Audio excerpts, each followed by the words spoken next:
Well, see, I'm going to come to you and because I'm just interested to understand from a business perspective, is our competition law helpful or harmful?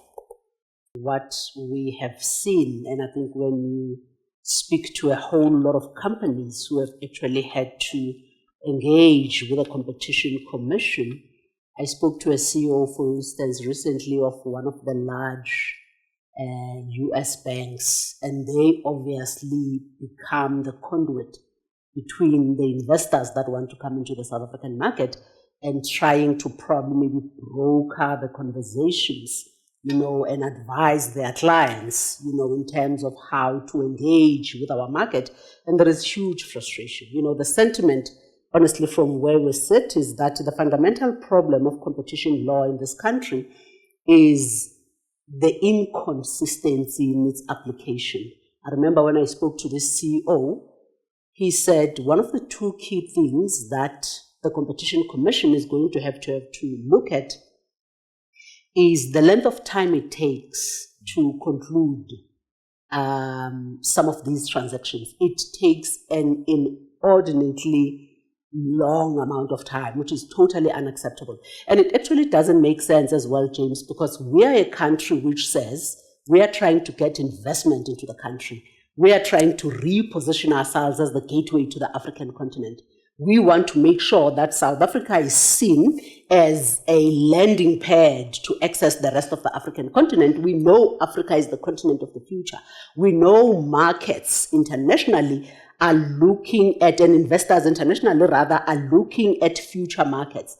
Precisely because of the rate of our growth as a continent, we are strategically positioned in that we are growing at a much more faster pace than each and every other continent out there. 1.4 billion people today, 2.7 billion people by 2050. There is an attraction and an interest in Africa.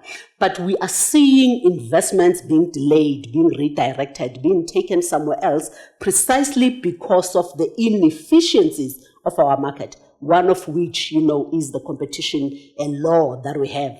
So the two key things that came out from this conversation, they were saying, I think he said Australia. I stand corrected, James, you will know better. In Australia, once a transaction has taken more than 6 months, Maurice, then it has to be concluded somehow. It can't go beyond 6 months.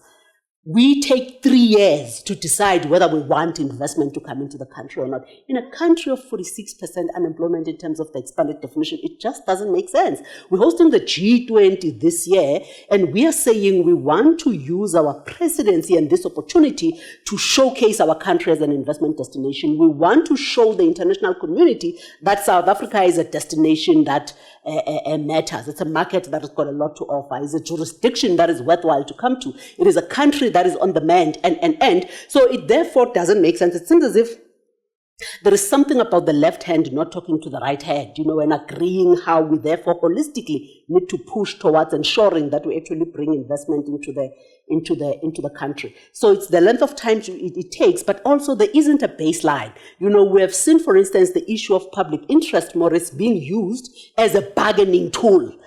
So you can't come into an environment, something is going to be expected of you, but you don't know, what this thing is going to be, because it changes depending on how the minister woke up, or at least the previous minister, Patel. This one, I think, is much better. So it really cannot be, so today, and once you think you have reached an agreement, then it changes. And so public interest being used as it seems as if it's a punitive tool, to say you are going to try and extract as much out of you as an investor as possible. It actually really doesn't make sense, as it were. So finding predictability in as far as competition policy and law in South Africa is currently impossible. So unfortunately, our experience from a business perspective, and it seems as if there is this notion that big is bad, that having market leadership is anti-competitive. And I don't know where that actually comes from. So I really think that from the big, transactions that we have done, it really hasn't been helpful.